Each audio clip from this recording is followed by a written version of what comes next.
Hey, guys, this is the Dark Match for the week ending in August 4th for the Raw shows, the wrestling shows. Yeah, that doesn't happen on Raw or SmackDown anymore. Anyways, I'm the Revolver Man.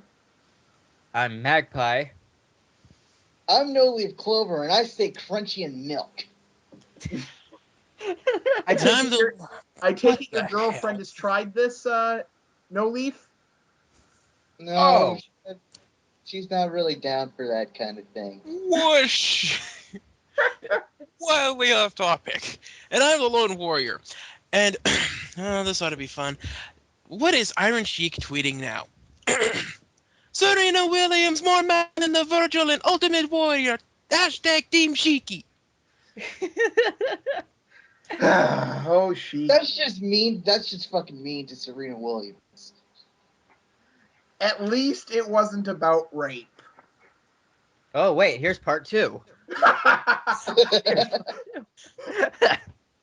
P.S. I fuck their asses against their will.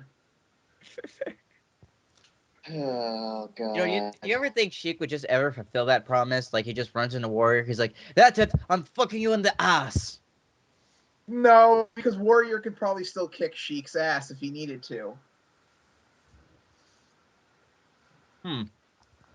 Well, Sheiky baby raping aside, we get to this week's Raw and SmackDown reviews. This Raw was long.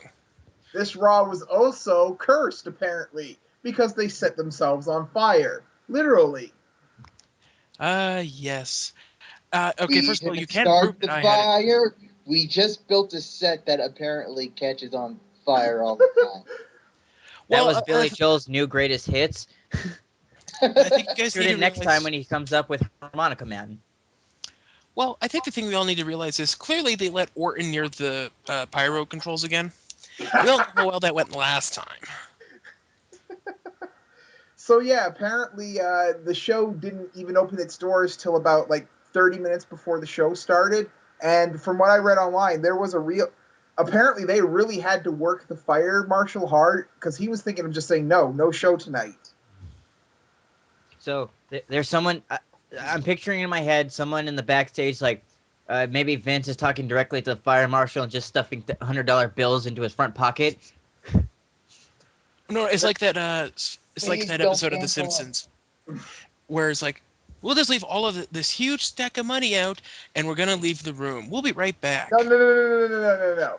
What it was you could have the Lovey washer and dryer set next to the Lovey set of McMahon and Triple H, or you can take what's in this box. And the fire marshal the box. Damn it, Magpie! You stole the end of my joke. I was complimenting you, dude. You gave me the ollie, and I came in with the oop. Anyway, since we botched that first Simpsons joke last time, we're going to have triple the amount this time. We go from the Video Games Awesome Dark Match to the Simpson-themed episode. Oh no, we've become Video Games Awesome Live. Okay, so so Raw starts off with their new intro video that they debuted last week, and yeah, it's not Nickelback. I'm happy.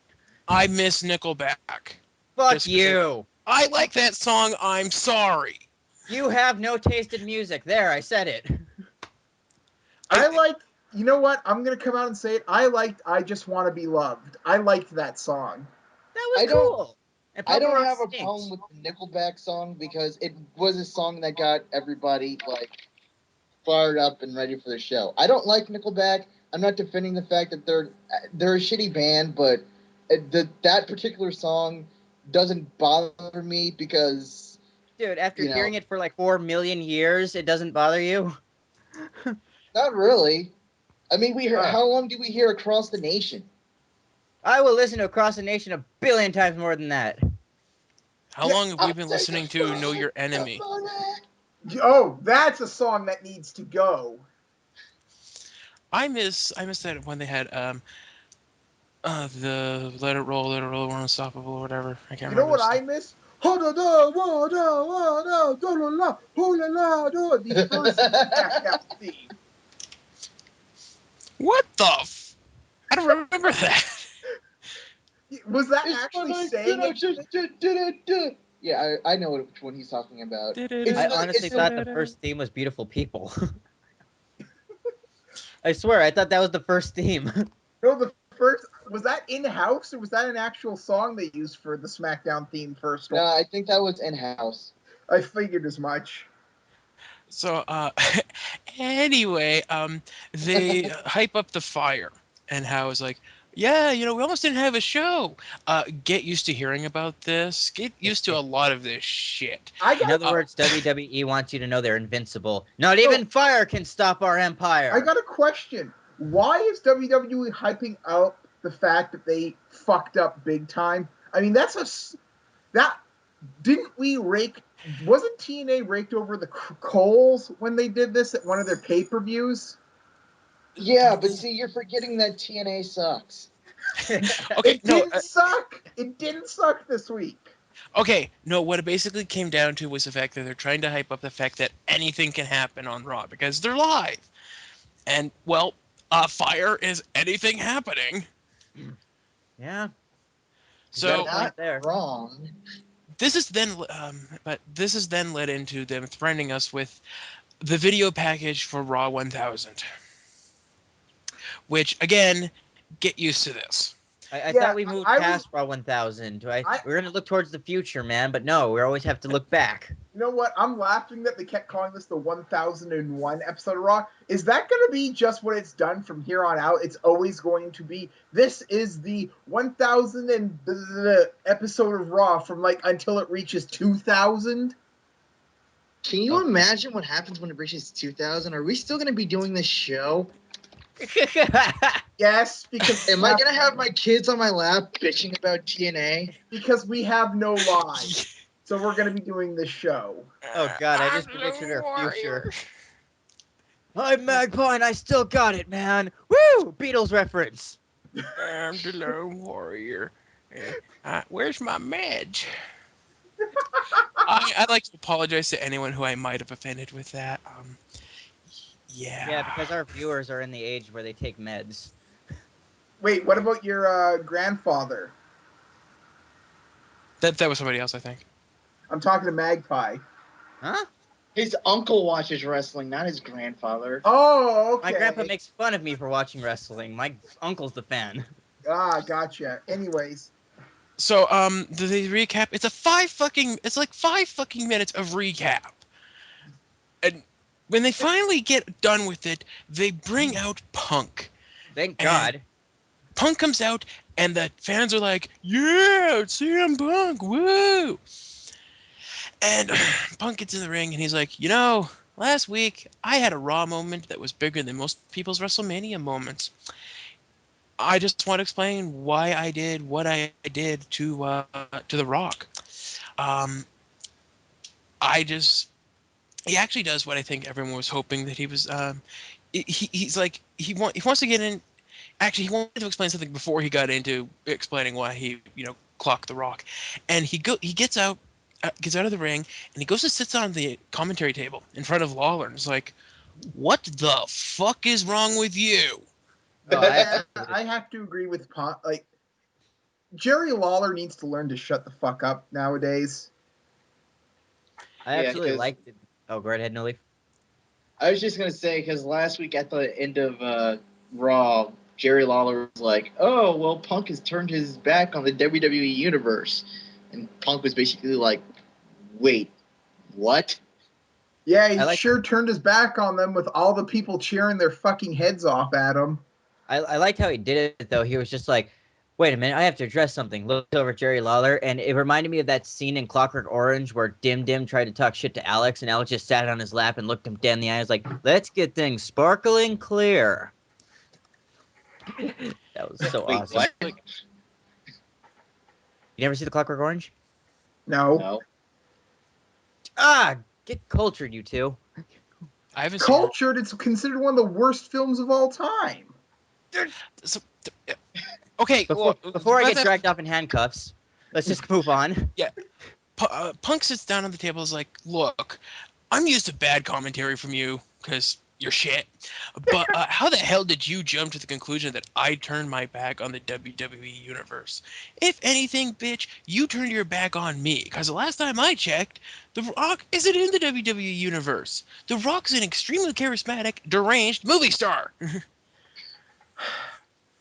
I'm Can't say really I getting disagree sick with of that term WWE Universe. And when they're trying to book CM Punk as this like rebel, the fact that he still says it just sounds completely forced and a fucking joke to me. Well, I think I get your point there, but I think you just had to say it for the sake of just like, oh, you said universe. Well, I'll just like use your terminology then, you square. I so wish Punk would have called him a square. That would have been awesome. Damn right. But actually, and Punk also brings up the point that, he Rock disrespected him. The Rock acted like he was invisible while he was ragging on Daniel Bryan last week, and he just wanted to show Rock. Rock tried to make Raw 1000 all about him, and so Punk showed him what he'll be facing at the Royal Rumble. Which we can't It's like, really boo him for because it's like I know they're going for heel turn, but it's like he's doing exactly what he's supposed to. This guy's not even that here often. He's the champion. He feels disrespected. Like, how am I supposed to not cheer for Punk? He's making a legit claim. Yeah, that's the Yeah, whole but- problem. Oh, That's the whole problem with having Punk do it. Like when Cena did it, everyone was like, "Yeah, but you still suck." But when Punk is like, "This dude's not even here," and he pretended like I didn't exist, I kind of had a reason to kick his ass. You can't be like, "Oh no, you don't have any reason to kick his ass." You kind of have to be like, "Yeah, I can kind of see where he's coming from with that," which is why he got kind of a mixed reaction from the whole thing. Yeah. The problem with this though is that not only is it just a rehash of the Cena well, we'll see what happens, but it's looking a lot like the Cena Rock feud last year, or well, earlier this year, I guess I should say.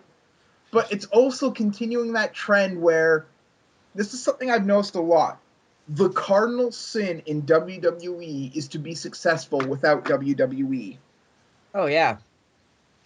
That's why, like, even though Cena had a good point about like his like promos the entire last year of Rock not being here, you can kind of tell Vince that's sort of Vince writing in there saying, "Hey, you ditched us. You need us."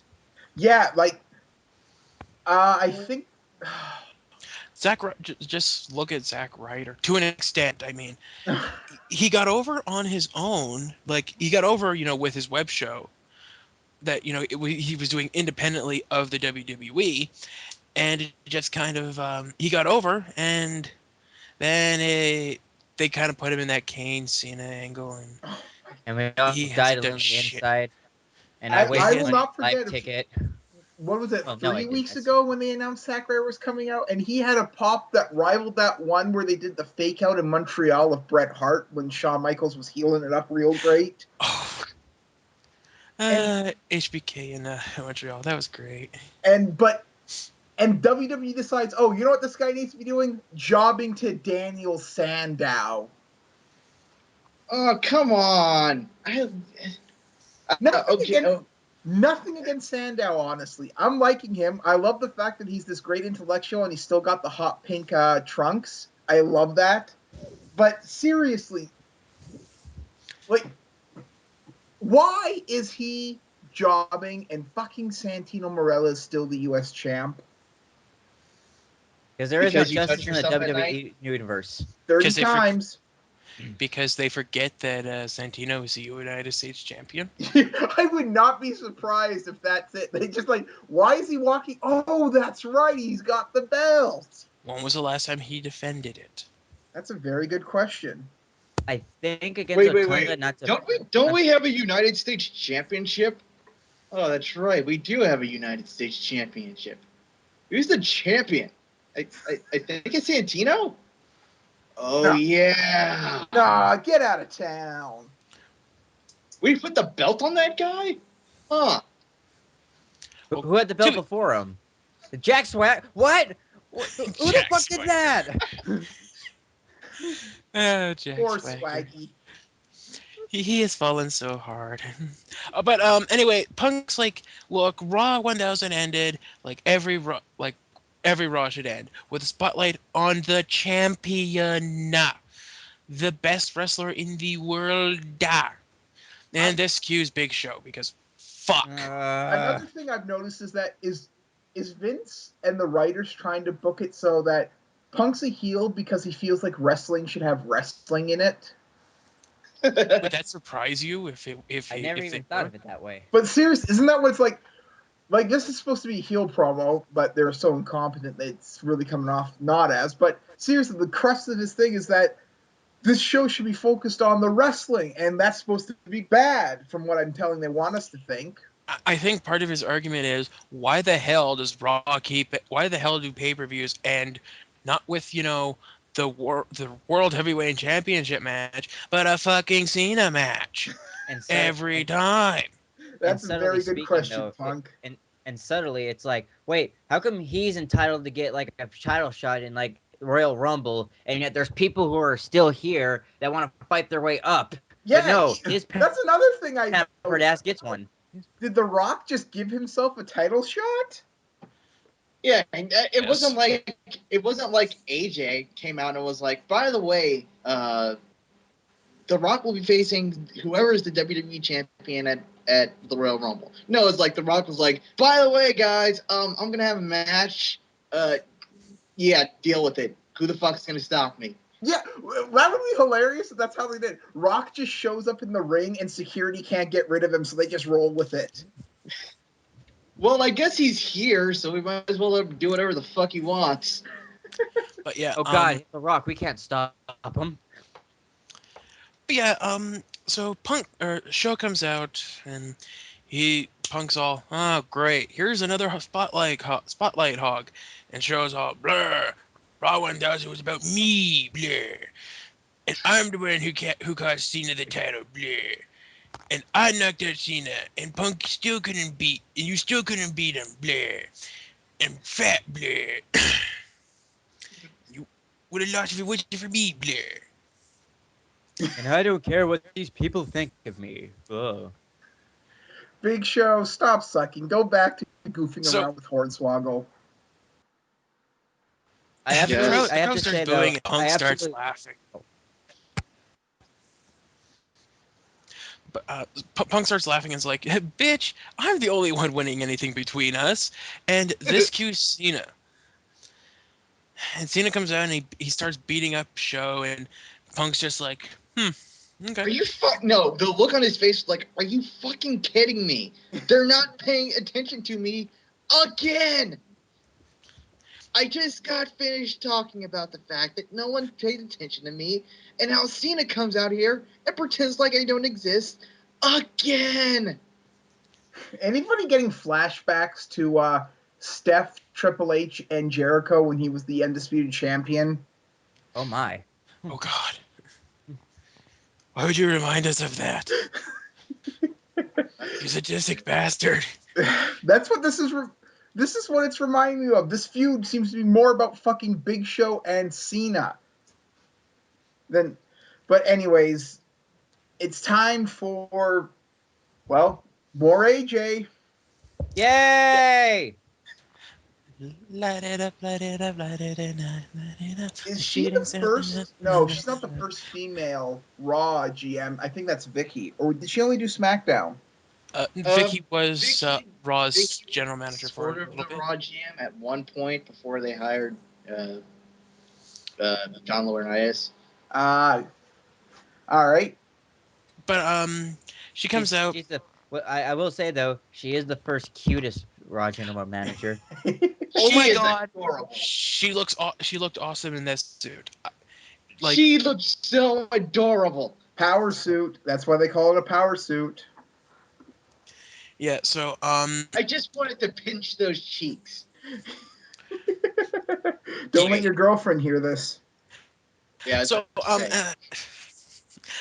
so AJ's like, okay, I'm gonna announce tonight's main event, and it's gonna be Show versus Cena, and whoever wins is facing Punk at SummerSlam.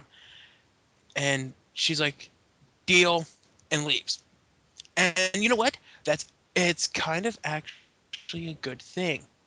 Because part of the problem I think people were having with AJ was that, she was getting a lot of fucking screen time, and she doesn't get that much, to be quite honest, over the course of the night. No, she gets just enough. Yeah, and before it's like, oh, well, whenever AJ's not on screen, people are talking about, where's AJ? And what's she doing? When I mean, they when can't Poochie's blame not them. around, the cast should be asking, "Where's Poochie?" Exactly. So, so she leaves. Everyone's like, blah, blah, blah, blah, blah, blah, blah, blah, blah, blah, blah. And they announced that they're going to look back at last week's encounter between Triple H and Brock Lesnar. Get used to this. Okay, there's something that you got. I think we need to briefly discuss. They had 16 fucking recaps over the course of this 3-hour Raw. 5 of them, I'm pretty sure, were dedicated to Triple H and Brock Lesnar. We Oh my don't God. care. You have to honestly I don't know if this evaluate was- the attention span of some people who watch WWE. Not all, but some. Now, I don't want to make the assumption that wrestling fans are dumb, but if any indication about what the people when I went to Raw, the people who are sitting behind me, yeah, they need to do those recaps a lot. I don't know if they showed But this 5 times? Ah! I don't know if they show this down in the States, but did you guys see the promo with the fake weatherman talking about the F5s coming in some Brock Lesnar thing? Yeah. Wasn't Wait. that the stupidest goddamn thing you've ever seen? I liked it. Yes. They were hyping up SummerSlam by talking about Brock Lesnar's F5 and Like- it was like, stupid what- fucking shit. Like, I know it's always been a reference to a tornado, but this is the only time they've been overt about it. In the first one, they never like, oh, it's the tornado Brock Lesnar or any stupid horse crap like that. Get off my foot, kitty. Anyway, so yeah, we get Show and Cena for fighting for #1 contendership, and as been pointed out, why is Big Show getting title shots when he fucked the company? Because stupid. That's why. Because I'm gonna go with that up. answer. Like I said before, WWE can't fire him, but they could send him to be the head of talent relations for WWE Siberia or something.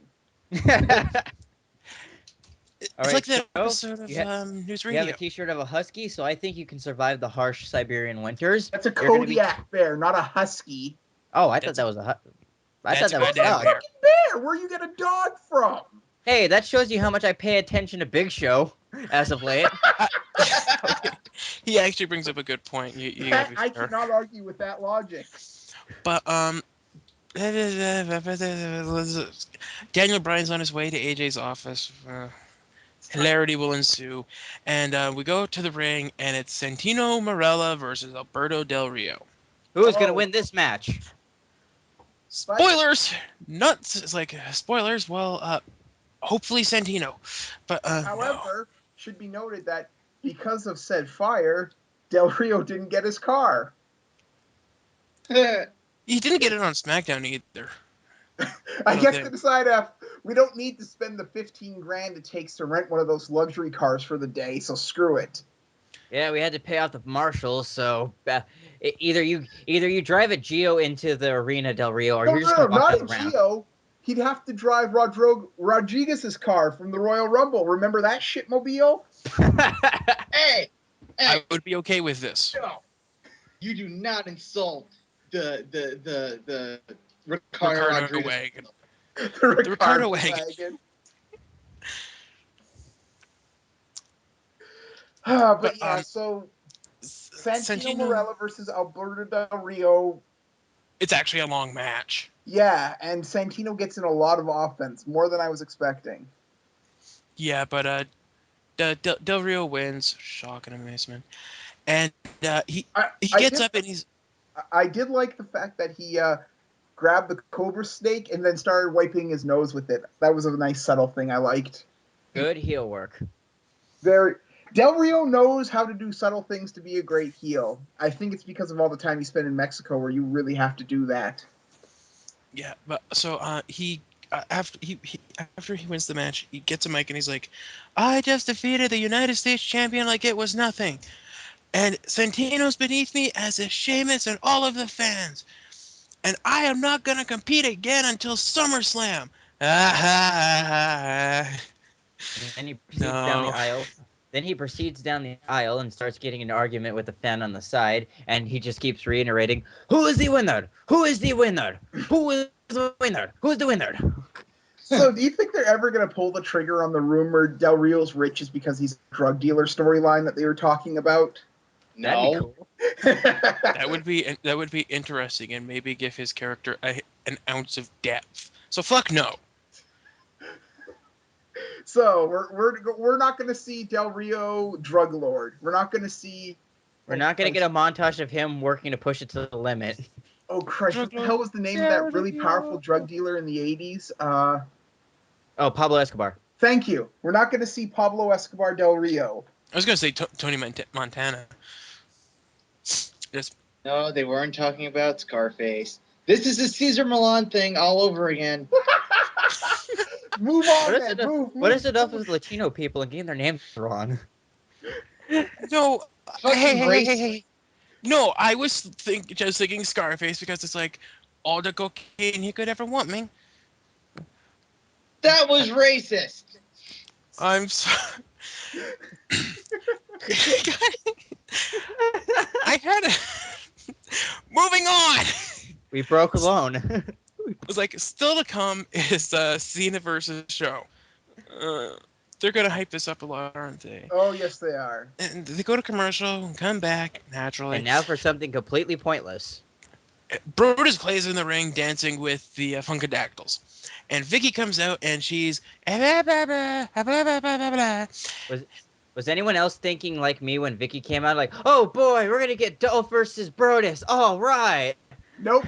What we're Who going the to get is Vicky Guerrero showing off her 1967 dance skills.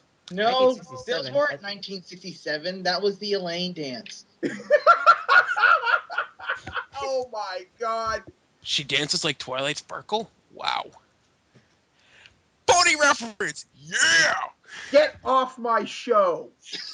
Fuck you, it's not your show. We don't let Skippy do that shit. You're not gonna get away with it.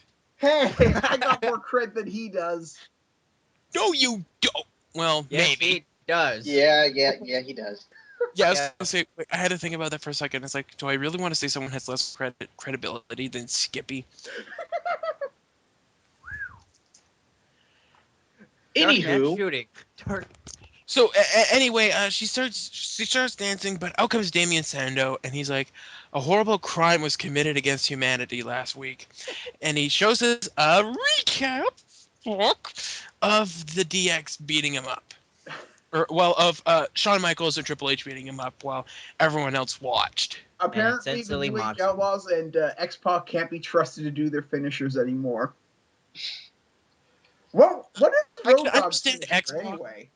I can kind of Road understand. Dogg's finisher is the pump handle slam. Oh, that's right. And to be fair, Billy Gunn's finisher is the famouser, and maybe they felt like they didn't want to do that because Dolph does it. It it's not the worst thing ever. Yeah, fair enough. But yeah, so And well, X-Pac. he's the martyr of the WWE, and I love it when WWE uses words that I'm gonna sound like a dickhole here, but most of its audience probably doesn't know what it means. Oh yeah, anytime you can always depend on like Sandow being like the guy who does it the most, but you can always depend on like Jericho or Punk to just throw out a word there. And I'm like, oh man, stupid people are not gonna get it, and it is awesome. But yeah, so he gets in the ring and he just beats the shit out of Brodus Clay. Takes his leg out and it just rips him a new one, and poses as his music starts playing. And Cole's like, "Wow, Sandow has snapped." So does that mean we're gonna get a feud out of this, or is it just gonna like pass by? Pass What by. did Sandow do different that was different than what he was doing all the time on SmackDown? He struck a pose and then vogued. Apparently, Wow. that's enough to be snapped, but whatever. Cole needs to shut the fuck up. Anyways, it's time. Shock.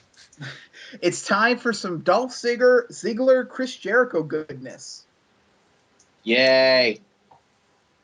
And Chris Jericho with flat out some awesome facial expressions in this recap. So that is one that I think is one of the most lost arts in wrestling nowadays. People have such shit facial expressions nowadays. But you don't like the depth and tone that John Laurinaitis brings to the table? I will never forget when he went up for the go to sleep and his face did not change for it. Sure, did he went? Oh! No, he really did not give a fuck. No, like, he completely no-sold it. Like it looked like he was a doll. It was kind of creepy. But I mean, he's kind of a creepy guy to begin with. Anyway, so yeah, we get Ziggler talking about how Jericho doesn't have it anymore and all that stuff. And then Jericho screwing over Ziggler and getting him beat up by Sheamus.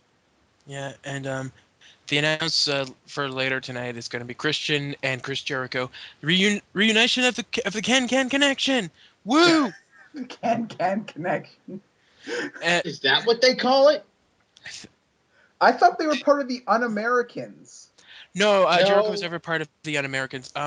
When they were tag teaming back during the Ass Cream thing, I think they were occasionally called the Can Connection or something. I don't know, because they're both Canadian. Hey, it was Christian's ass That's cream.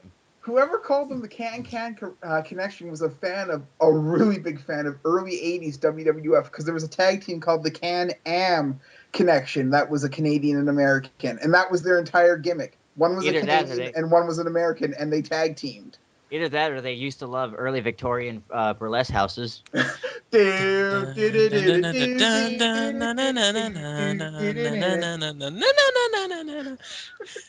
are such dorks. Yes. Anyway, Christian and Jericho will be facing Miz and Ziggler.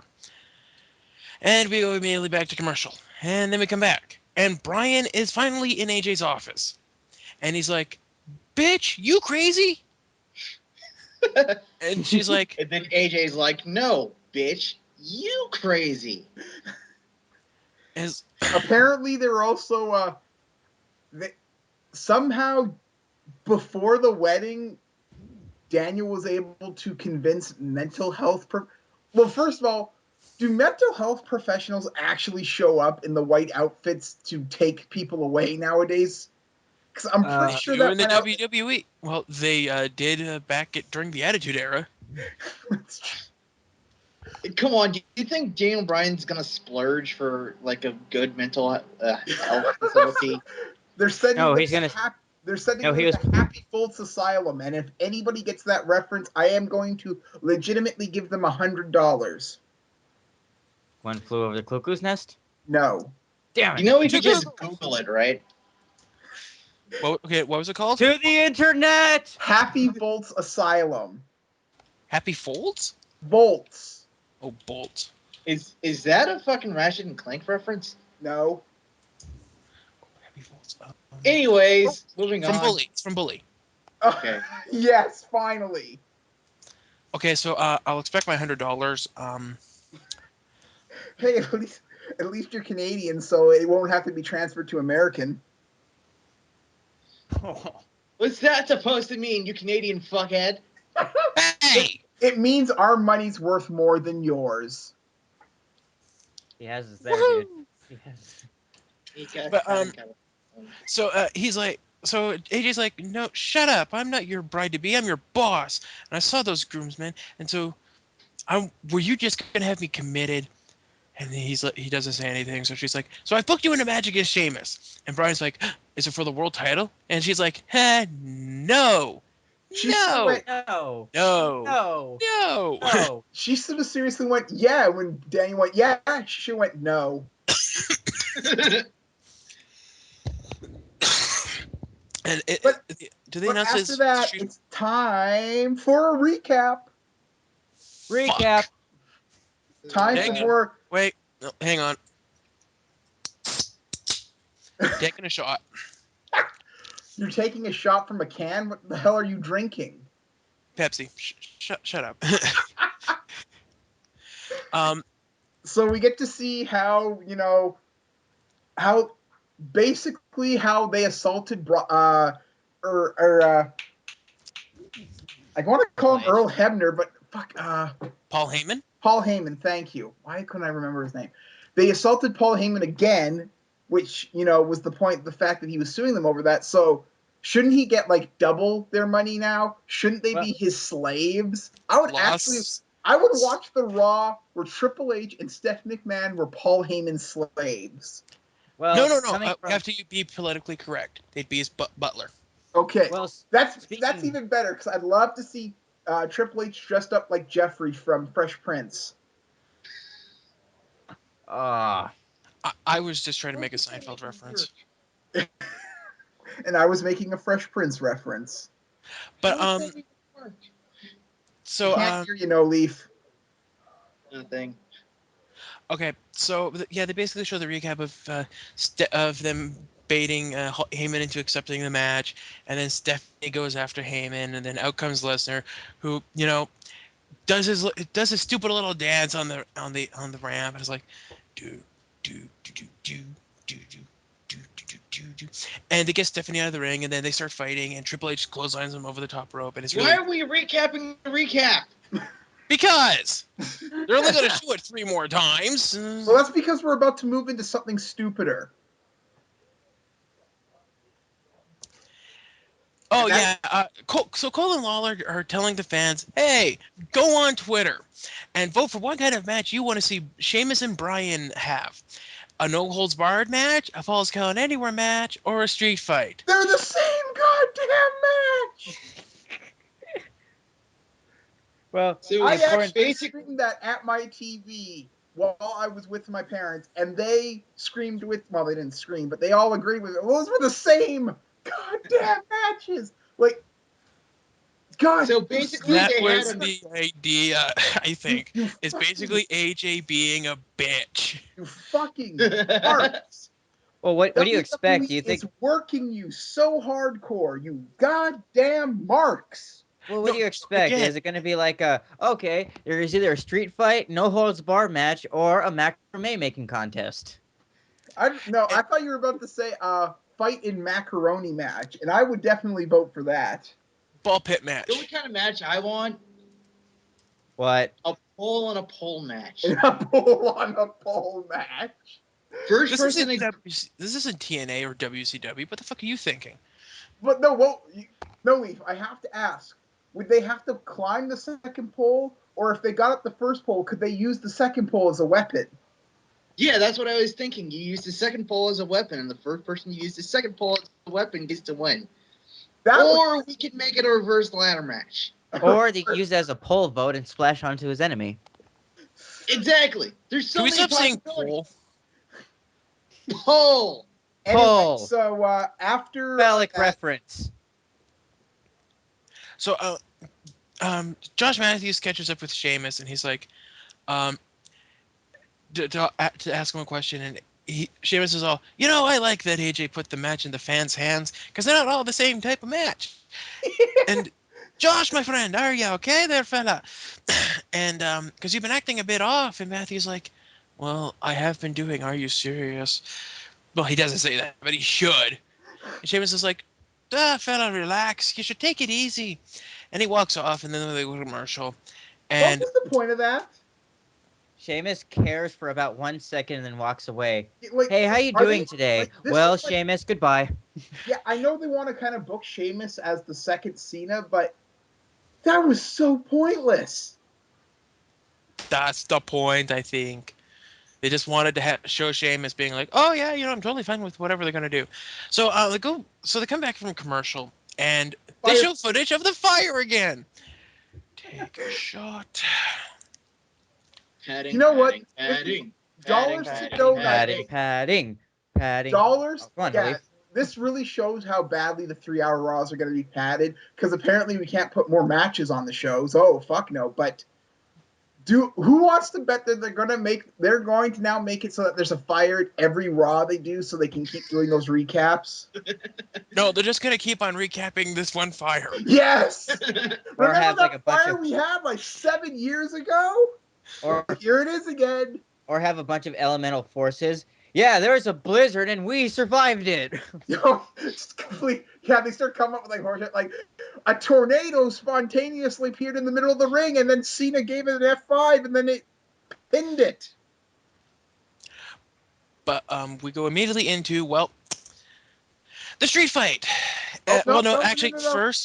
First, Daniel Bryan comes out to the ring and he takes the mic and he's like, "Hey, stop chanting yes. Only I can chant yes." And the fans are like, "Yes, yes, yes, yes." And he's like, "No, stop it, you tits." But then out, It was awesome.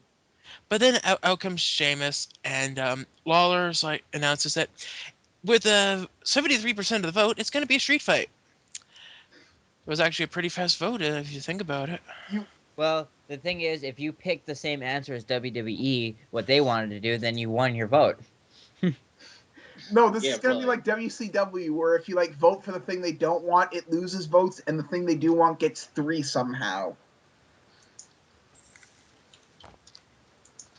Oh, so it was like WCW's action figure sales. Oh yeah, where Jericho figure is suddenly a Hogan figure, and he gets the money for it. It was actually Sting and Hogan, but yeah, basic idea. So they this was actually a pretty good match. I mean, I think we can all agree it was good. It was Sheamus and Daniel Bryan. It legitimately went back and forth, which I was surprised. I thought this was just going to be Daniel Bryan basically eating another 18 seconds, but I was pleasantly surprised. It started out like slow, but when it picked up and it got good, it got good. There were just some dumb parts where it's like, this is a PG, not PG era. I can't even really use it, but it's one of those new era street fights. So your most shocking moment, it's like, oh my God, Sheamus fell off a 2-foot platform. Oh my God, Daniel Bryan's got a kendo stick. No, I love the fact that the announcer sold when they grabbed the kendo stick, like Sheamus pulled out a shotgun from under the ring or something. Oh my God, not the kendo stick. Not the kendo stick. Bends like fucking rubber when it ever hits something. Not the kendo stick. We've only seen that literally dozens of times.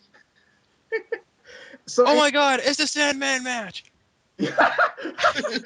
No, they rehire Sandman to simply just bring kendo sticks to the match and then leave. I like that Yeah, gimmick. I heard you guys wanted these. I'm gonna go back and smoke. And drink, which they can't do because it's PG. But yeah, so they renamed Sheamus's finisher again. Did you notice? Really? It's What's no it called now? the Irish curse. I can't believe I said it like that. It's the white noise. No, the Irish Curse was the backbreaker. That was the nickname. White Noise was always the air raid crash. I thought the Irish curse was the air raid crash. No, that's the backbreaker. Well, anyways, it's very good that they went with that one instead of their first choice, which was the white power. Yeah, probably. But Sheamus wins Bro Kick. Who's surprised? Yeah, it was still a good match. I mean, at least Yeah, Brian didn't look like a bitch. Yeah, it was a really good match, and they Sheamus wins, and they have an actual glitch in the feed. I don't know I don't think that it actually happened up here in Canada. It might have just happened down in the States. I'm not sure because we're an hour behind. Yeah, it was fixed for the Canadians feed. So and then Cole shows Punk's. It's another recap of Punk sitting on the announce table talking to Lawler, and they hype up Show versus Cena. So anyway, when they come back, Brian's in the ring with the referees, with a bunch of refs, and he's like, "I'm not leaving until I get a doctor." And he's still throwing a bitch fit as Cole shows us a recap of earlier in the show. Fucking just put this down. So he finally gets a doctor to come to the ring as Kofi Kingston and R-Truth Kobe Johnson and R-Truth come down. And Kofi's like, Brian, just do everyone a favor and get the fuck out of the ring. And Truth's all, yeah, we have business to handle. And then And Brian does the best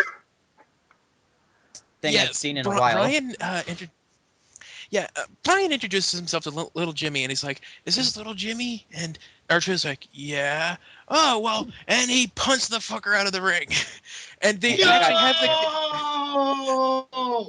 the he Snitsky little Jimmy, and they actually have the camera follow it. I'm glad they sold it like Daniel Bryan got like 3 fucking stories of height off the kick. That was awesome. Yeah, as I said, he fucking Snitsky's little Jimmy, and Drew's like, "No!" And even the camera's like, "Holy crap!" And the crowd just reacts to it like he just murdered someone. So Truth runs out of the ring, and he's checking on little Jimmy. And they say, my God, guys, why? and they say kayfabe is dead. And Brian's in the ring, and he is just ripping Truth a new one for consoling an invisible child. He And wasn't just consoling him; he was fucking doing first aid work on him. R-Truth was devastated, man. He's like, give me those George Clooney paddle things. I'll bring them back.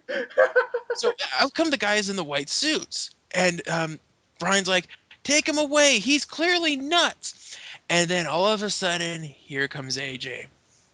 And AJ's like, no. Truth isn't the one that needs help. Brian is. You seem pretty unstable tonight there, Brian. So in the interest of a safe working environment, you need a psychiatric evaluation. Gentlemen, please escort him out of the ring and into the back. And they do. And that's pretty much it. He briefly glares at her on the stage before he's carted away, but it's like, fuck. Anyone feel gypped at the fact that we didn't get a kicking, screaming, drag away moment? He was proper about it. He was being smart. Well, yeah. But anyway, it's either be smart or get tased. So, no doubt this will lead to something interesting. But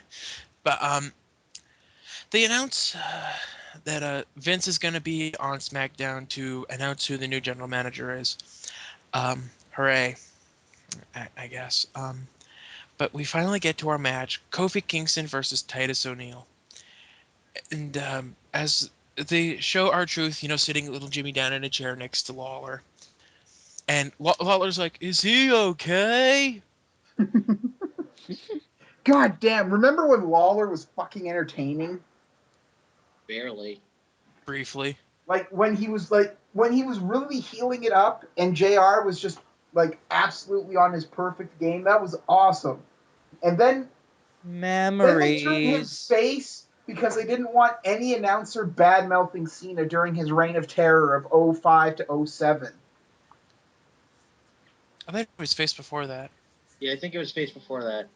Yeah, because he tried to stood up to the Dudley Boys when they were stood up for the Dudley Boys when they were getting the shit kicked out of them by Bischoff's cronies. Well, no. The thing is that he'd always no matter what, even when he was like at his heelish, he'd always back up JR. Like, remember when JR was being beat up by Taz and the King would defend him even though he was like a full-on heel at that time?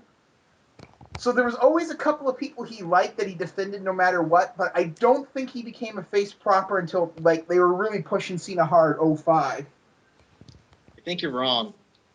Well, but okay, the Kingston versus Titus O'Neil. First of all,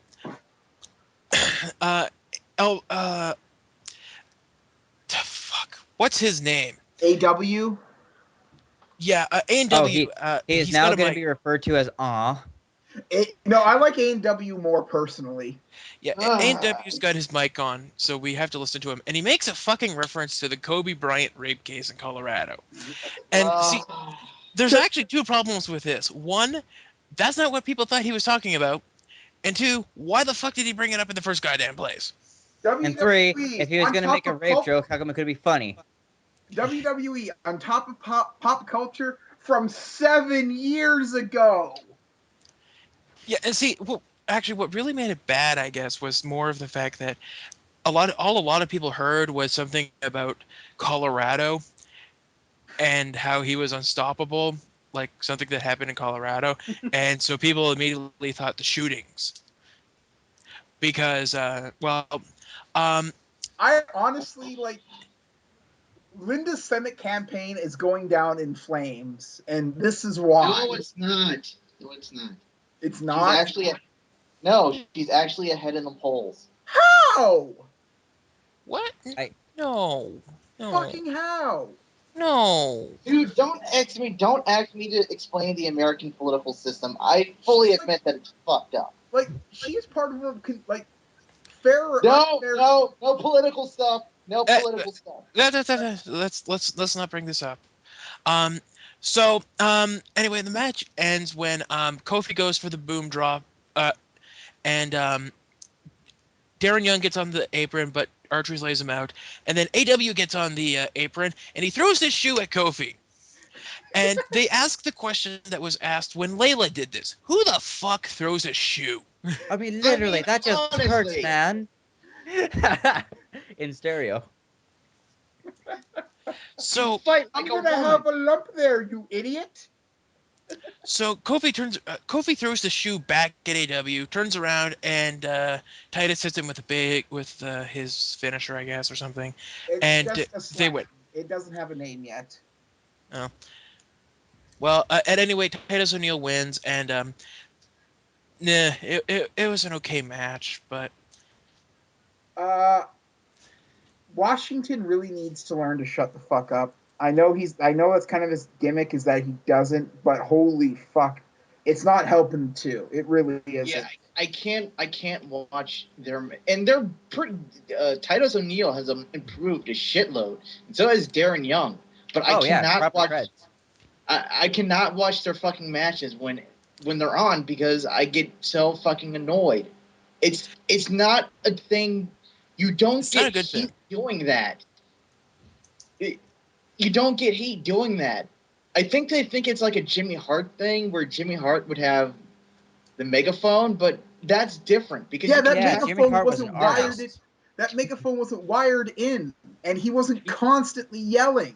No, see, the thing is, they're trying to go for something like Vicky, except Vicky didn't need the mic because well, Vicky was naturally loud and screechy, and she's become people don't like her. It could be basically a ingrained response at this time, and they're trying for the same thing with AW, but the problem is he doesn't have her charisma.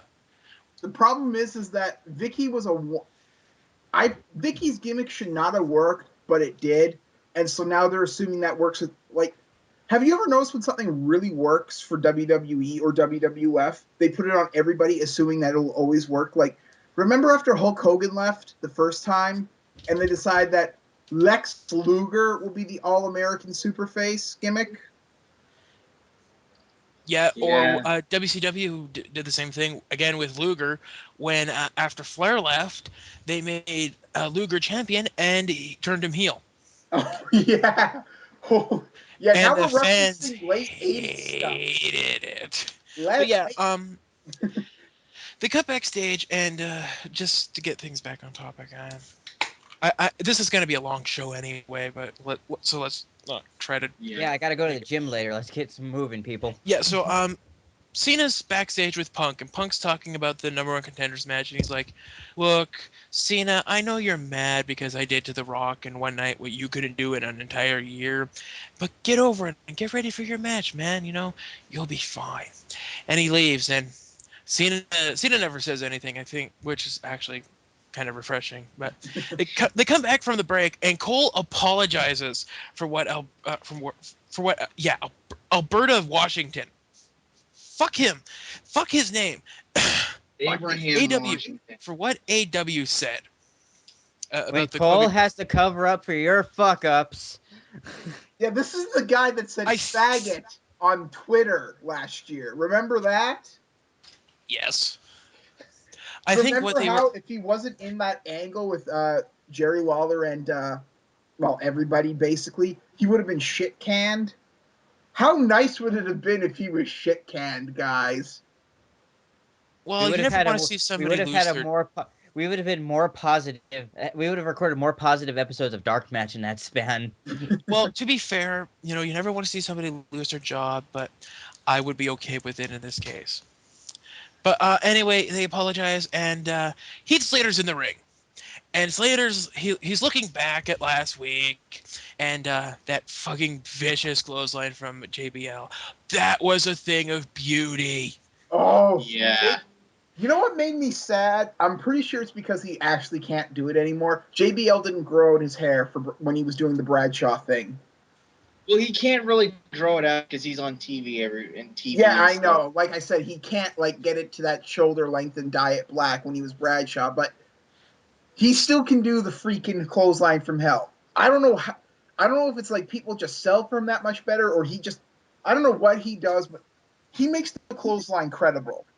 Yeah. I think it's either he hits you as hard as he can, or the guy's scared shitless, so they sell fast and flip to make it look credible. So that way it's like, oh, I didn't have fast. I think part of it is that Heath Slater is actually really good at selling. I mean, He's very good at selling. He sold for every one of those legends over the past weeks, and he looks at it and is like, well, I'm glad the legends have finally gone back to the retirement home so I can get my career back on track. I challenge any current WWE superstar to face the one-man band, and this is the cue to bring back Randy Orton. Somebody shoot me. No, I said he's going to shoot the rest of us. Why did I have to be booked on the show that had Orton fucking return? Because Backlash usually holds the grudge against you. No, Leaf, who don't you hate on the show? So, and the fans are like, yeah, it's Orton, woo, yeah. And the fans love Orton. It's so weird. Yeah, they're not haters like Revolver Man. He hits the hater, total hater, and fucking proud of it. He hits his pose, which is glorious. I'm sorry, that's the one thing about Orton I do like. I love that pose. The arms out. Yes, I am a Greek statue. Worship my physique. You mere mortals will not have this if you eat that funnel cake. It's like, look upon my Mandarin duck skin and tremble. But so Slater actually gets in some offense here, which is really surprising because I just figured, oh, Orton's just gonna kill him. But he gets in some blows, and he starts showing off to the crowd because the referee pulls him back, and he starts, like, yeah, I'm awesome. He turns around, and Orton goes on the offensive. 3 moves later, hits him with the RKO. Orton wins. Who the fuck is surprised? I was totally expecting the Heath Slater upset. I thought they were going to give him. I thought they were going to give him a mega push, give him the title. I mean, I was shocked. If the rumors about how pissed they were at Orton were true, I would have loved if this was the way they got rid of Orton, him jobbing the fuck out to Heath Slater. No one deserves that, Revolver Man. Your credibility has gone to shit when Heath Slater looks better than you do. But Orton wins, and they go backstage. Because what are we gonna say about this match? It was short, and it was an Orton squash. Yeah. So they go backstage. All of his moves with the Orton way, didn't screw him up, and RKO. Can't complain. Orton then went back and had a hissy fit about how Heath Slater screwed up a spot and is going to get fired for it. If you're bitter over Mr. Anderson, I'm going to be so sad. Kofi Kingston, not Mr. Anderson. Okay, yeah, that's... Yeah, that was a dick move. Yeah, okay. Yeah. Okay, fuck Mr. Anderson. Apparently, his entire gimmick now is that he chews gum. And says asshole a lot. But, okay, they go backstage, and Daniel Bryan is talking with some guy. And it turns out to be a psychiatrist. And he's asking him a bunch of yes and no questions. Okay, I got a question. This is legitimate, I do not know. Was this supposed to be taking place at a mental hospital, or were they still in the arena? They were still In in the the arena. arena. In the arena. Who the hell has a psych eval at the arena? Well, Daniel Bryan. Because shut up. Anyway, so yeah, go on. So I want to ask.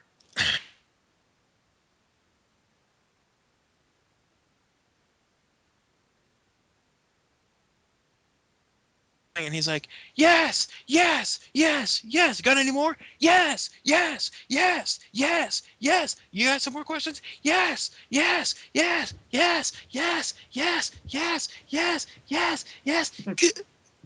we now stop our we now end the tape of Lone Warrior having sex to return to DarkMatch. God Hey, damn fuck it. you! God damn it, Magpie.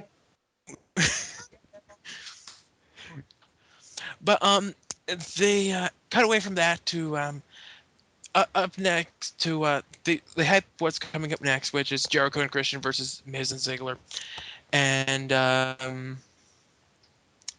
doop doop doop doop. Yeah, so the Jericho and Christian come out and is like, yay, and then the Miz comes out and Boo! no, Miz is good. Boo! Fuck No. you, Miz is good. Magpie. He wishes it was booze. Now it's Woo!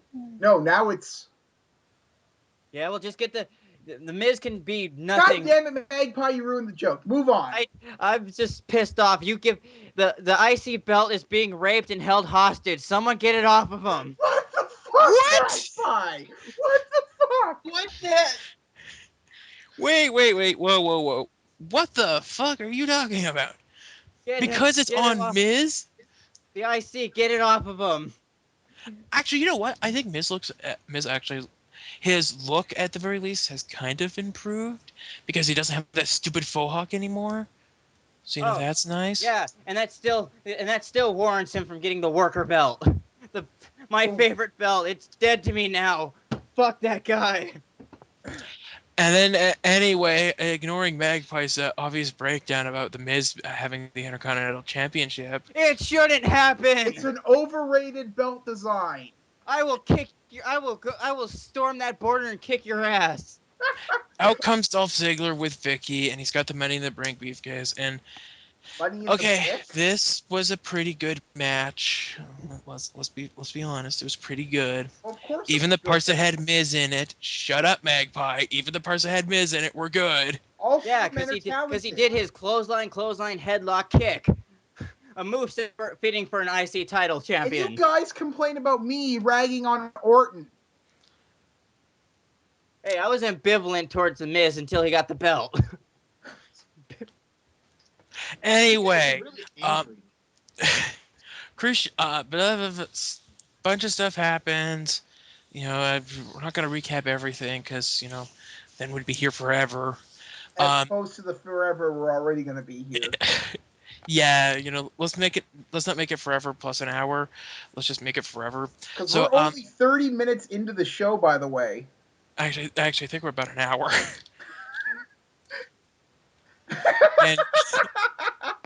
and somebody hung up. But anyway, Christian and fuck. Jericho and Christian. Yes, Jericho and Christian win. But after the match, Ziggler wallops Jericho with the briefcase, and he's like, "Bitch," and he walks off with Vicky. And they do another recap of the arena fire.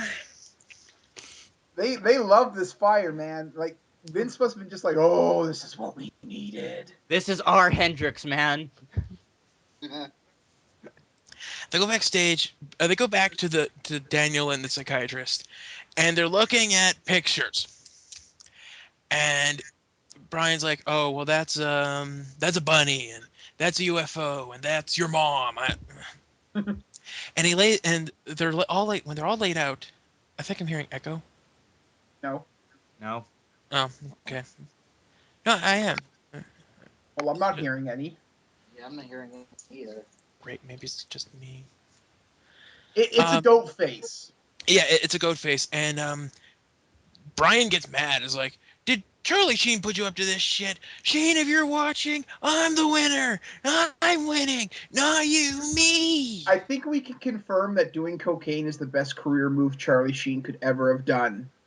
Yeah, I mean, Emilio Estevez did everything right in his career, and his career is basically dead now. Charlie Sheen did everything you're not supposed to, and he's still got a sitcom. Yeah, but then Charlie Sheen never did the Mighty Ducks 3.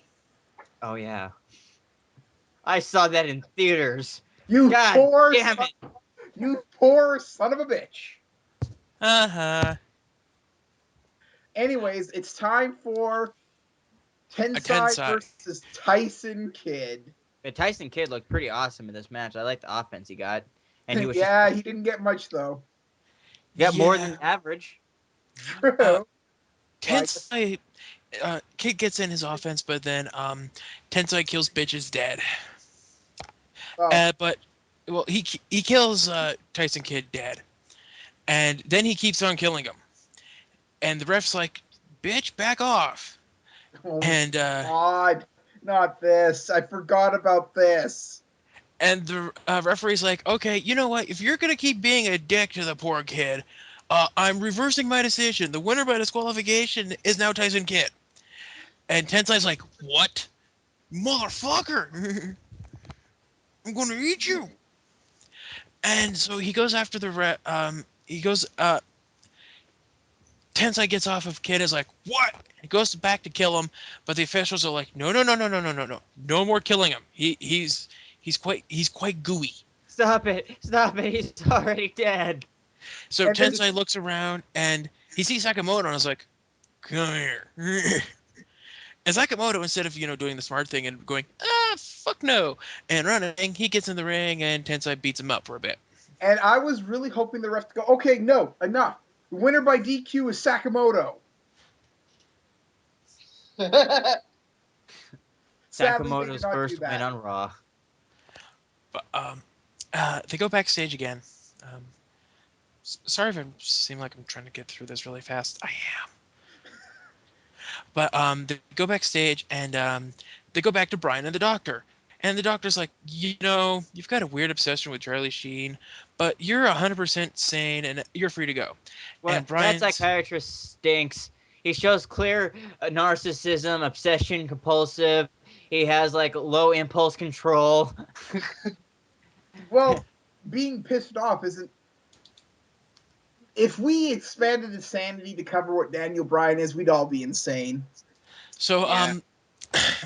they Brian's free to go. The doctor gets up and leaves.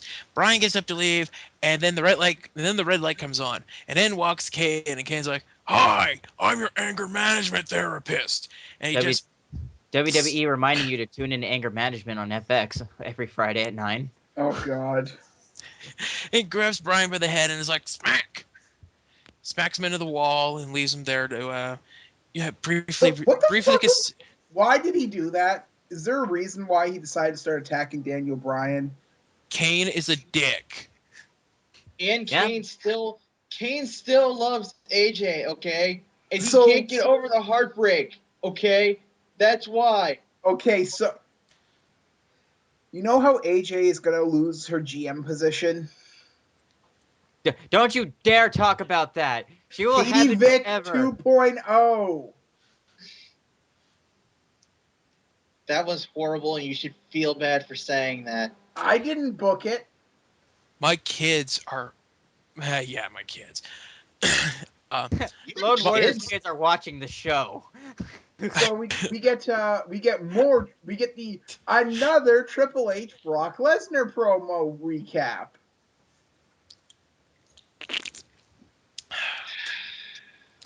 Man, if this was beer, I'd be fucking gone. But anyway, Big yeah, Show they have John Cena. It's shit. yeah. Oh no, wait, it's actually not shit because they've got Punk on commentary. Oh, that's right. Saving Grace. So basically, it basically boils down to the match happens in the ring, and Punk and Lawler take shots at each other. Well, Punk takes shots at Lawler, and Lawler's like, "Nuh-uh, nuh-uh." This goes back to that whole remember when Lawler was funny thing, because Lawler used to be able to come up with something quick, and not so much anymore. I think he could still do it. It's just that Vince tells him not to. What happened, man? You used to be cool. But so after that, or They get to a point where Cena and Show are outside of the ring, and Cena goes to do something to Show, and Show's like, no, and launches Cena like a fucking missile into Punk. and then And, Punk's not happy with that, and yeah, then he interferes in the match, taking out both guys, and talks about how nobody's the winner and nobody's going to SummerSlam. And then AJ comes on and says, "No, both are going to SummerSlam." And I'm sitting there going, thinking, Punk, you're a wrestling fan. You've seen this happen like thousands Punk, of you times. idiot! Have How you did you never not- seen a fucking episode of Raw? It's like, how did you not see this coming? The world champion doesn't even tune into Raw. Well, no. To be fair, I was actually kind of concerned for poor Cena because he had Show up in the up for an attitude adjustment when Punk came in and clocked him from behind, and it looked like Show landed squarely on Cena's head.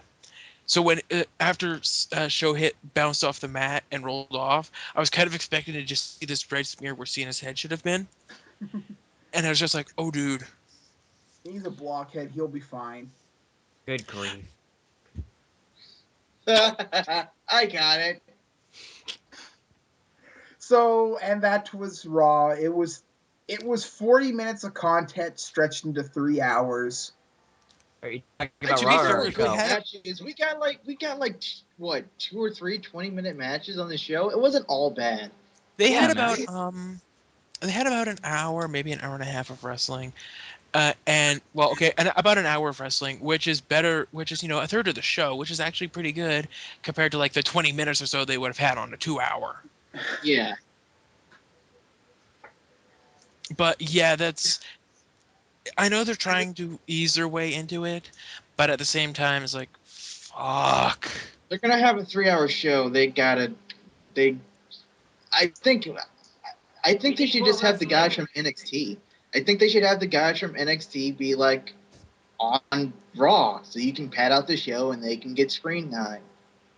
Yeah, you can have them as like a cool opening match. Like, who wouldn't want to see Dean Ambrose take on Cassius Ohno or Seth Rollins go up against, say, some useless jobber like Jinder Mahal?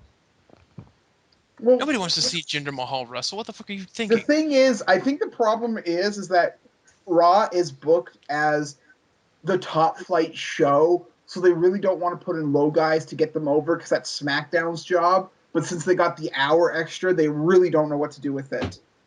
Yeah. Yeah, we go from that to SmackDown, and let's just try to burn through this. So Michael Cole mentions that AJ did a pretty good job on Raw, and She Vince was is the coming. female. This is. I just came to me. She's being the female Eric Bischoff. Oh, no, don't even compare her. No. Why would you say something that horrible about AJ? You apologize to AJ right now. Eric Bischoff was a good GM during his time on Raw. But He was Vince McMahon's bitch. That's the whole point of him being the GM in the first place.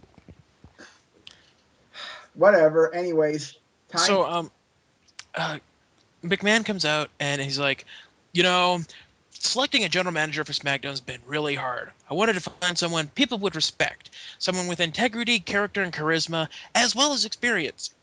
And he wanted someone who would use their authority and back it up. And so the new general manager is Booker T. And Michael Cole is ecstatic about this shit because two reasons. One, Cole doesn't have to listen to Booker T on commentary anymore. And two, he doesn't have to listen to him on commentary anymore. And three, he doesn't have to listen to him on commentary anymore. So yeah, Cole's pretty goddamn happy about this, and Matthews points out, you do realize he's your boss now, right? And Cole immediately shifts gears and is like, Booker can't possibly do a worse job than Teddy Long, and he's gonna do great. And woo, yeah, go Booker. Booker's awesome. And Booker T is like, I want to thank everyone. I want to thank Vince and the board of directors for giving me this opportunity.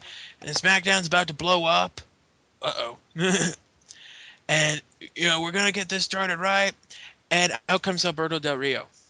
And Alberto starts sucking up just as hard as Cole was. It's like, yeah, I'm really. It's like, everyone, give it up for Booker T. Our new general manager of the SmackDown. Hispanic accents sound like Italian. Because I am trying to. It's like, because of Santino Marella. But he's like, congratulations, you're the new general manager, and you must be happy because you get to work with me, and I'm going to be the new world champion at SummerSlam. And Booker's like, if you're going to suck up, you got to be a lot better than this and not make it sound like a bunch of crap. Because I heard Alberto Del Rio, knees now. Now can No. you dig that, sucker? Now can you suck that? Ah. And so he's like, I heard what you had to say about Sheamus. And Alberto's like, well, Sheamus is beneath me. He's nothing but a peasant. He's a fat, red-headed hooligan. And you know what? I have the blood of champions in my DNA. I was bred for greatness. I'm a horse.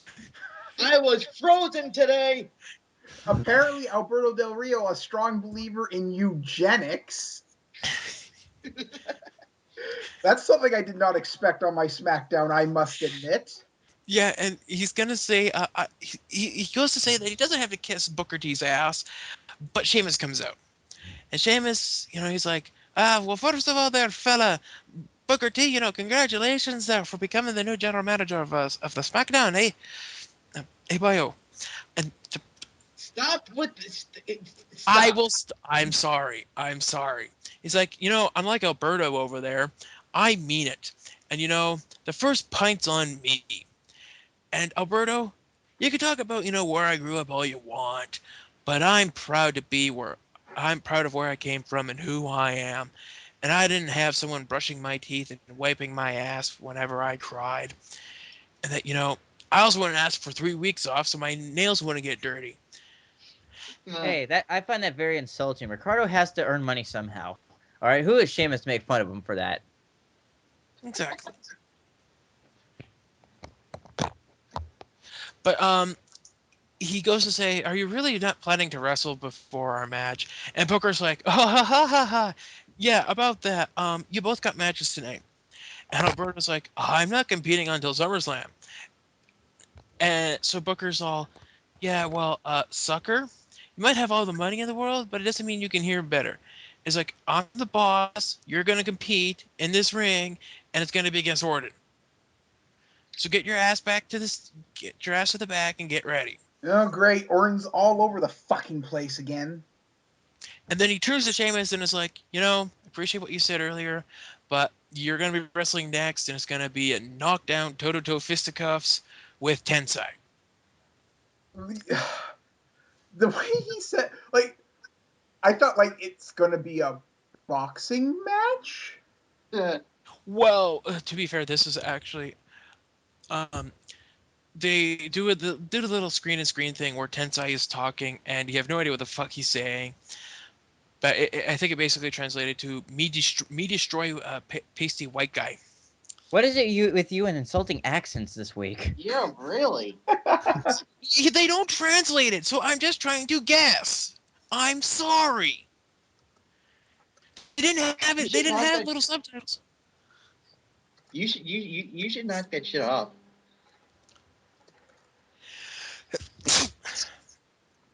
Sorry. There's no way I was gonna mute my mic at time. So anyway, the first match is Tensai versus Sheamus, and it's a fucking brawl, basically. I like the match personally. Okay? Yeah. I thought everyone did their jobs like they're supposed to. they kicked the shit out of each other, and that's not a bad thing. In fact, I think Sheamus looked probably his best in this match because Tensai is somebody who he can legitimately have one of these, you know, I'm Sheamus, I will kick your, I will absolutely destroy your ass. And Tensai is the guy who's like, not that easily. Like when he was doing the Irish hand grenades and Tensai broke out for a bit and hit him back before he got him into it and could complete the hits. That was pretty cool. It was just like, okay, Sheamus can handle him, but it's not super, super easy to do it. Why are they re-pushing Tensai again? I'm curious about this. Like, I don't know because no one cares about him, but I'm still hearing Albert chants, at least at the live shows. I mean, they were edited the fuck out here. But seriously, they brought him back. He got the big wins over Cena and whoever. Punk. Then, like, they realized, oh, fuck. Nobody cares about this 1992 gimmick. And then fed him to goddamn Titus Kid. And like, wait. Shit. Fuck it. Go back. And then they put him back in the main. Serious. Like, this is, like, I do not want to see anything bad about Albert. I like him, Michael Bloom. I really like him, but this is fucking ridiculous. Yeah, his gimmick doesn't. There's nothing to his gimmick. He's just there, and his gimmick is that he beats up some weird guy who's obviously enjoying getting beat up by Tensai. Wow. It's just relationships have their own fetishes and chemistries, so you can't really hate on them. True, but that's the I don't think it's a fetish. It's just they can't figure out what to do with him, and they can't figure out what to do with Sakamoto. So they're just like, let's just have him beat up Sakamoto every week for some reason. Well, you also have to figure they've probably decided, okay, he's going to be our Snitsky for right now. No, think about it. When Snitsky was before the Snitsky went out, you know, whenever they wanted a big hoss, like a big guy to go up against like Cena or somebody, they would bring out Snitsky. I mean, he had no credibility, but he was still, you know, this big guy who was like, ooh, I'm a threat. No, he's not Snitsky, he's Umaga right now.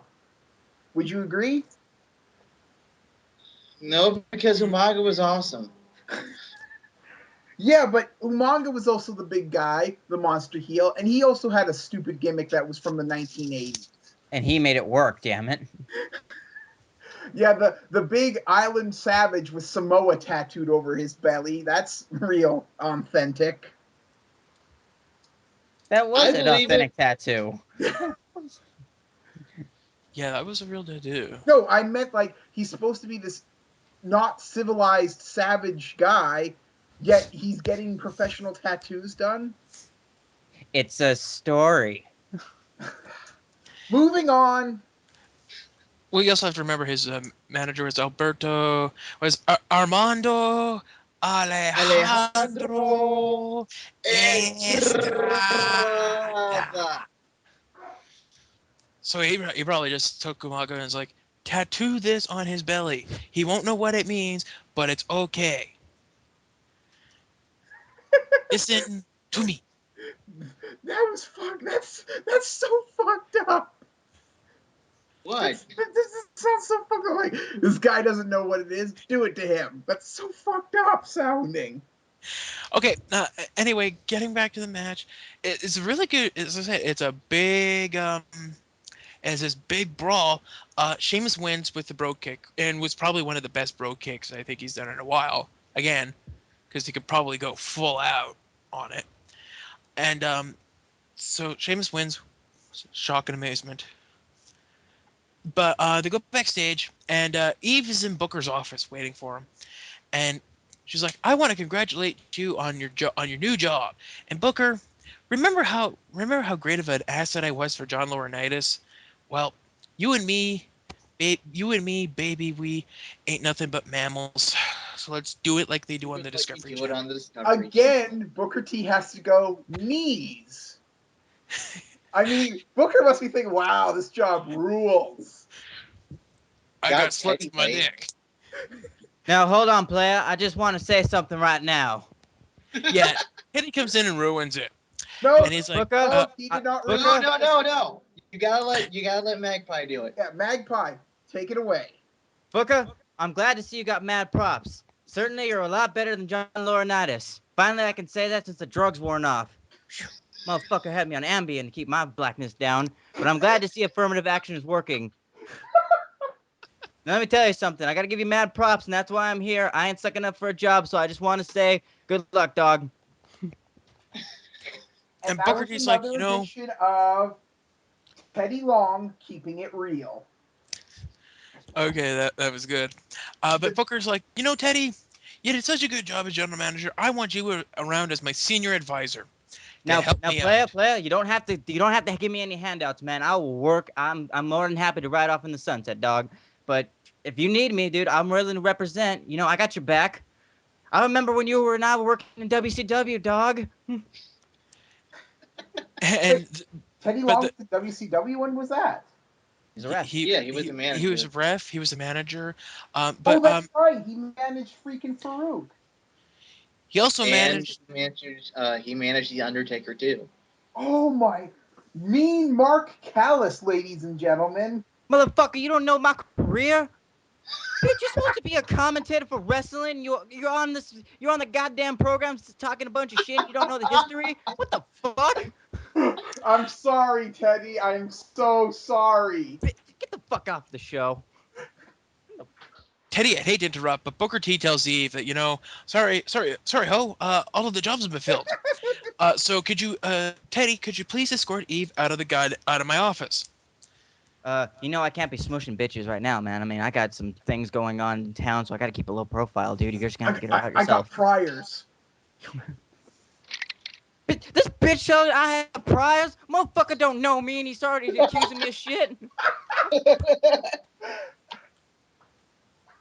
So Okay. Antonio Cesaro is in the ring, and he's just doing his healing up and talking about how he can speak in 5 different accents. I mean, languages. 5 different accents. That's Fuck better you. than we can do. Hey, I'll have you know, I'll have you know I can not do accents. I'm sorry. It's been evident. You were about to try and say that you are good at accents, and then you did a horrible accent. Yeah. I was trying to do a southern accent and it came out fucking horrible. It came out, I don't even know How what was the that fuck's happening. southern? All right, It sounded guys, like it was Irish. you gotta hit the just fast stop. forward button. Cesaro wins. And he will be getting a United States title shot in the near future, which will be great Yes, because thank you. Antonio's fucking awesome. He's good. Yes. Santino isn't, and he's finally losing that belt. Good. Fuck off. Yes. You Okay, know? that's great. We need a real European to hold a U.S. title. Yes. Okay, so they go backstage and Matt Striker's with Daniel Bryan, and they show a video package of what's happened to Daniel recently, and Matt asks him the important question if he has any comments, and Daniel's like, no. And you're gonna hear me saying that a lot more. And they zoom back, and they show Daniel's brand new shirt that says no, no, no. He's like, I don't want to hear anyone chanting yes anymore. Yes is my catchphrase. Yes, I can. Yes, I'm the greatest of all time. Yes, I can be world champion. The people don't get to say yes. I say no. The people cannot chant my catchphrase. And the people are like, no, fuck you. We're gonna do it as much as we want. Yeah, but then no's gonna get over, and they're gonna be chanting that instead, and it's just gonna go in circles forever. Yeah, he clearly hasn't thought this through. But he's like, I don't need another psychiatric evaluation. Fuck you. And so this actually brings us to our next match. Miz, Daniel Bryan, and Dolph Ziggler versus Kane, Christian, and Chris Jericho. Chris Jericho, and Christian. Yeah. Um, and they all get their intros, and Bryan and Christian start things off. And okay, So look, it's basically the match they had on Raw, except they added in Daniel Bryan and Kane. it was kind of it was clusterfucky, I thought. Yeah, sort of. But then that's kind of the nature of all 6-man tags. I mean, there's only so much you can do, and it's edited to hell because they like doing that. Hello? Yeah. Yeah. Yeah. Oh, everyone went silent, so I got confused. Anyways, I thought we lost the call again. But any spots you guys really like that you wanted to mention before we move on to who won? I like the early interaction between Christian and Daniel Bryan. I'm hoping they're going to get some more singles matches in the future. That would be a good feud. Yeah, imagine if that feud was for, like, say, a belt, and He's not getting the Intercontinental he Championship should. back. God damn it, he's more over and talented than that fucking hack. Oh wow, I just got a headache. And so did we. Anyways, the winners of your match are Daniel Bryan, Dolph Ziggler, and The Miz. One By of these roll up. things is not like the other. Yes, by roll up. I believe that was Genghis losing his shit. Oh! Before that, the Lion Tamer spot was pretty cool. I love when Chris Jericho mixes it up with shorter guys, so that way he can just do that. I mean, Walls Jericho always looks credible and awesome, but I just love it when he does the Lion Tamer. Well, he doesn't do the walls anymore. He does the freaking Boston Crab now. He doesn't do the proper he walls. does. He doesn't do the walls as much as he used to. Now I think he's been using the Lion Tamer more often. It does. It kind of depends on who you're using it in. It helps that generally speaking, there's a lot more small people in the company now. That's true. That's definitely true. Yeah. After the match, Brian gets into a yes/no argument with fans at ringside. That kind of turns out like the rabbit season, duck season thing. Yes, no, yes, no, yes, that no, was awesome. no, yes.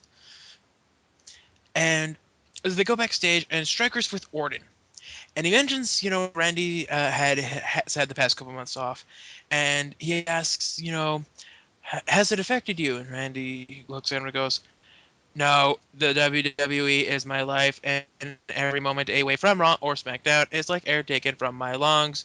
Del Rio is the #1 contender because I was never here.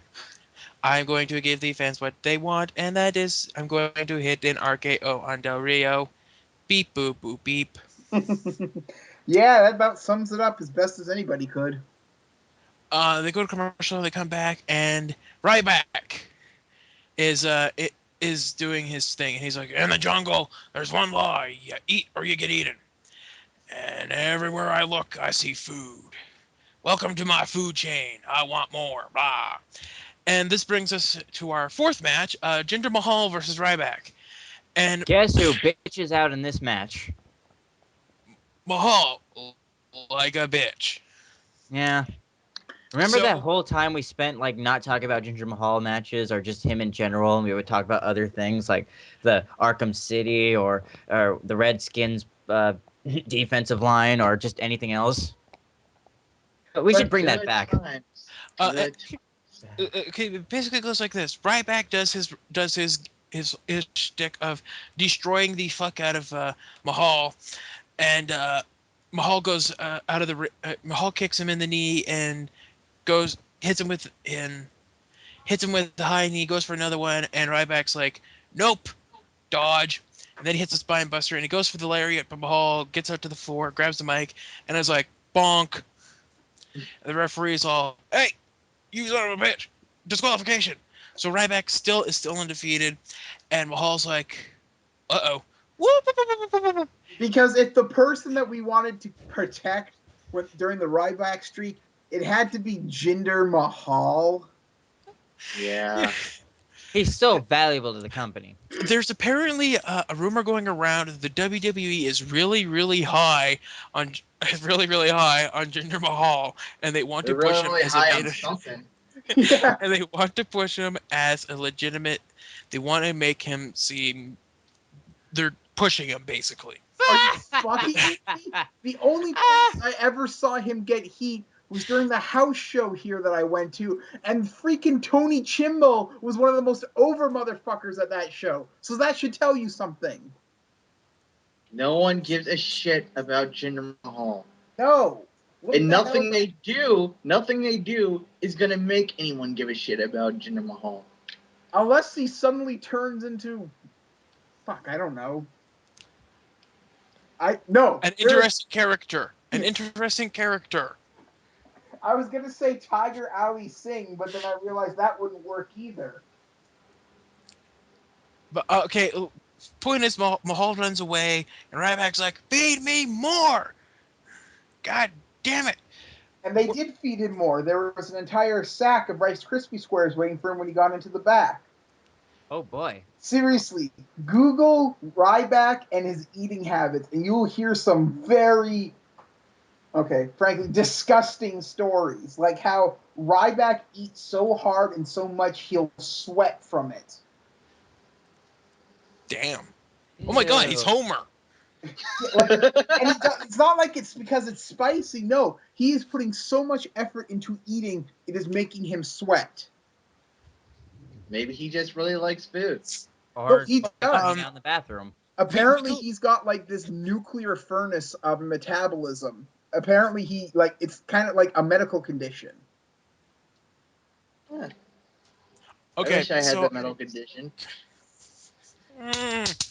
So they go backstage, and Darren Young and Dennis O'Neill are swaying back and forth, and they're like, "We want money, we want money." And Abraham Washington's there, being Abraham Washington. He's like, "Where are the primetime players merchandise? And is that a little Jimmy shirt?" Why is there a merch booth in the back? That AW is still getting the live mic after the fucking Raw snafu. I'm wondering why the hell there's a little Jimmy shirt. Why is there a merch booth in the back? Yeah, this is where the wrestlers. Is WWE such a fucked company that they force their wrestlers to buy their own merch? Would it surprise you? No, it wouldn't. But okay, so this actually leads us into our next match. R-Truth with Kofi Kingston versus Darren Young with Abraham Washington, Titus O'Neil, and Abraham's live mic. And it's pretty much the same thing as it was on Raw. Truth and Young are back and forth. AW tries to distract him. Kofi chases him off. Darren Young, he hits Young. Darren Young wins. Yeah, that's about the best that can be said about it. Yeah. And so after the match, they dance away, and they go to commercial, come back, and it's the Raw rebound. Which is that's a recap, and it's not Raw anymore, so I'm not doing any more shots. Plus, I'm out of Pepsi. So then they also recap Booker T being announced as the general manager. Because apparently we might have forgotten that. And yeah, they go to his office, and he's on the phone. He's like, he's got some business he needs to take care of. And Layla comes in's all, "Hey, congratulations." And then Cody Rhodes comes in's like, "I won't be very long here, man. I just want to congratulate you on the job. It's good that a superstar of your age can find purpose, and I hope that ending your in-ring career is not going to affect our working relationship." And Booker's like, "Sucker."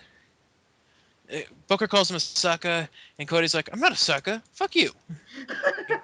Hey, you cannot call me a sucker. That is unprofessional.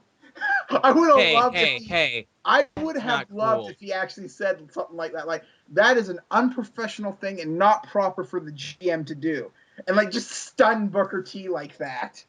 Yeah, and then Booker's like, "Yeah, well, you're going to be wrestling one of my favorites next week, Sin The Cara." Undertaker. Wait, No. wrong guy. No, it's not Teddy Long. But Booker's like, "Can you dig that?" And Cody storms off, and Booker's all, "Man, I like my job."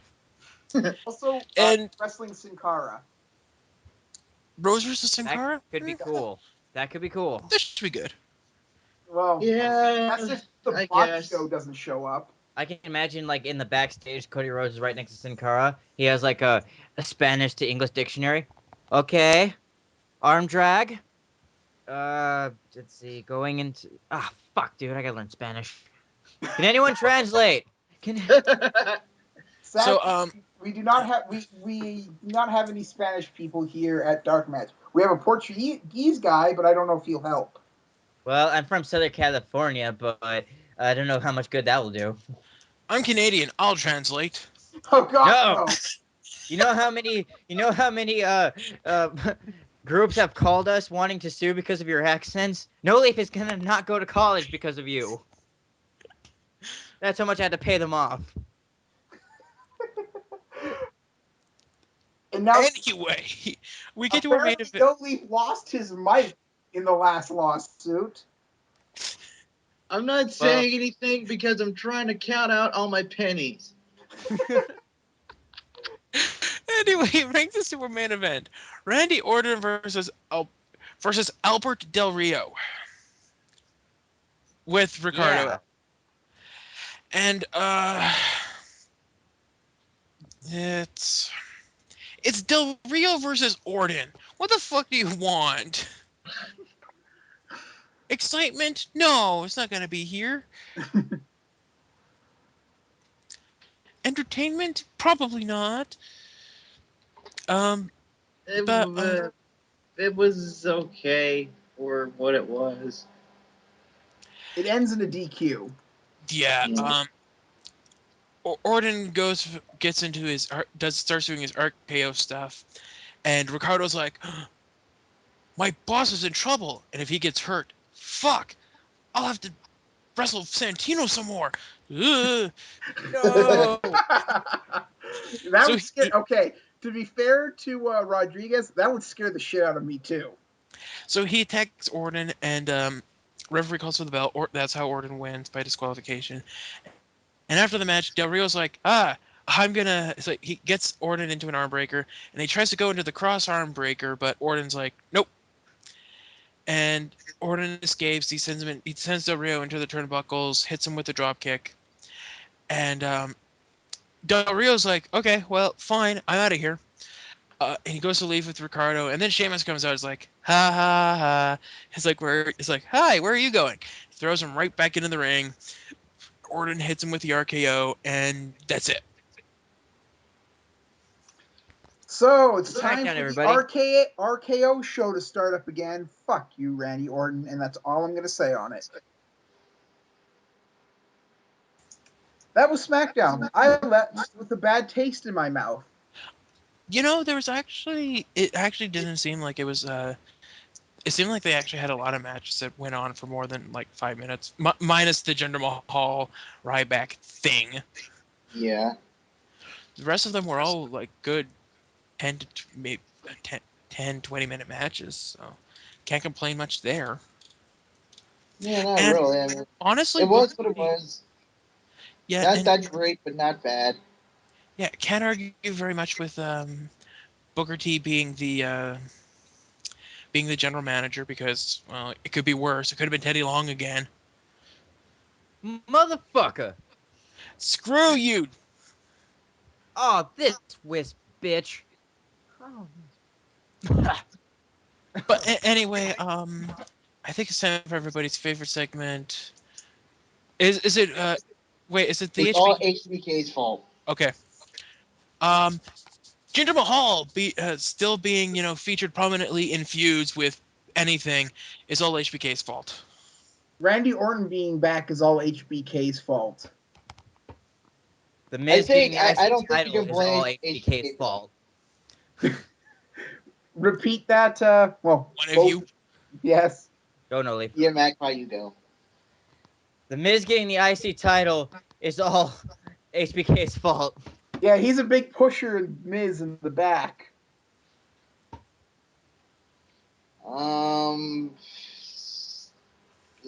Pass. Okay, Raw is recaps is all HBK's fault. The fire on Raw is all HBK's fault. Oh, that was an easy one. The length of this episode is all HBK's fault because it's going to take me a week to do this damn show. Did you turn into CMG all of a sudden? I thought we weren't allowed to say his name on the show anymore. Quick, Benoit, Randy Orton. Anyway, So before we end the show, let's just remind everyone to subscribe to us on Blip Time TV to pay the and bills. bitch. Don't forget to subscribe to us on Blip TV or YouTube to keep up to date with all of our videos. You can like us on Facebook. Don't forget to follow us on Twitter at DarkMatch Wrestling. You can also follow most of us individually on Twitter as well. Magpie is the exception because he's a lazy bastard.